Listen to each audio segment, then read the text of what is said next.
देखो, if the constant term in the expansion of fifth root of मतलब fifth root of 3 upon x plus 2x upon third root of 5 that is whole to the power 12 x not equal to 0 is alpha into 2 to the power 8 into fifth root of 3, then find the value of 25 alpha. Okay, find the value of 25 alpha.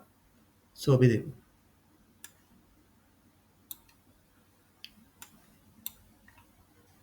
the general term in the expansion of a plus b whole to the power n, मतलब ये दिया नहीं है ना. if the constant term in the expansion, constant term मतलब x का power क्या है, 0, ये याद रखो. x नॉट इक्वल टू 0 क्या रहेगा, this is equal to this one. Then find the value of alpha, मतलब अल्फा निकाले तो 25 अल्फा आ जाएगा. देखो, इसमें टर्म क्या रहेगी, ये टी आर प्लस वन ये रहेगा. ए इक्वल टू इसके साथ कंपेयर करो, A equal to this one, this is the value of B. N equal to 12 put कर दो, एन इक्वल टू 12 है, पुट कर दो टी आर प्लस वन में, पुट कर दिया. 12 R 3 to the power 1/5 X to the power -1, इसको ना 1/5 लिख सकते हैं ना उसको. 2 इंटू 55 टू द पावर यहाँ पे -1/3 लिख सकते हैं, क्योंकि डिनोमिनेटर में पावर है 5 टू द पावर 1/3, तो ऊपर गया तो -1/3 हो जाएगा. सही है. X to the power 1 whole to the power R. So T R plus one equal to 12 R 3 to the power 1/5 12 minus R. ये पूरा सिंप्लीफाई करो और एक्स के पूरे बाहर निकलो.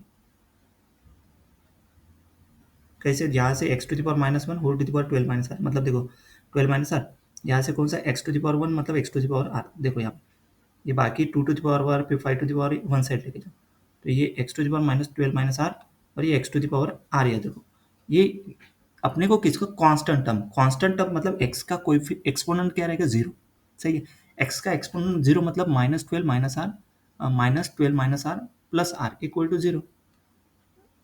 उसको मतलब नहीं क्या, 2r -12 आ गया ना, दिस इज इक्वल टू 0 किया तो r की वैल्यू क्या आएगी, 16. Now substitute r equal to 6 in this equation, back into the expansion for the general term to find the constant term.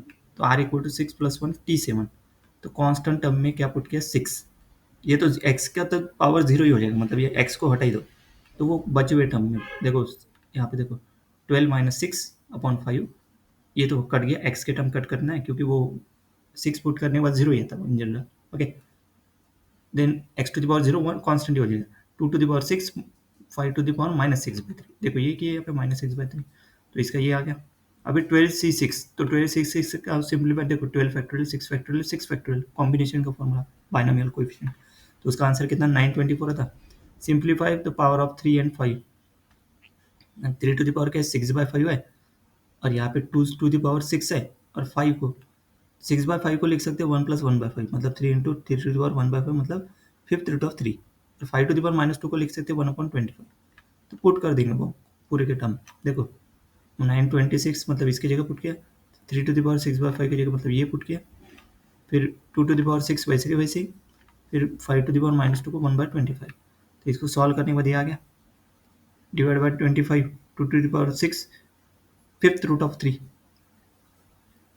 We are given that, अभी इसको इसके साथ compare करो, ये गिवन दिया ना इसलिए उसको इस फॉर्म में लिखा, ये सही है.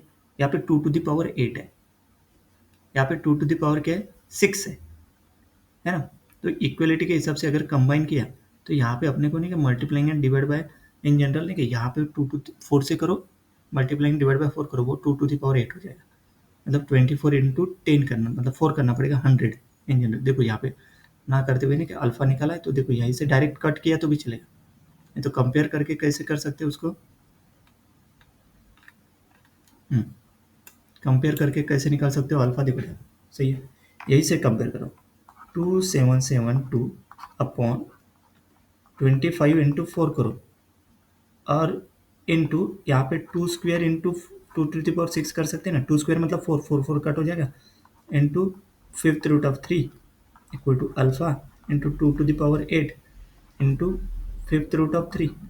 अभी देखो इसके हिसाब से नहीं कि ये 2 प्लस 6 8, ये कट, ये भी cut, alpha equal to this one, मतलब डायरेक्टली अल्फा इक्वल टू क्या गया 2772 अपॉन 100.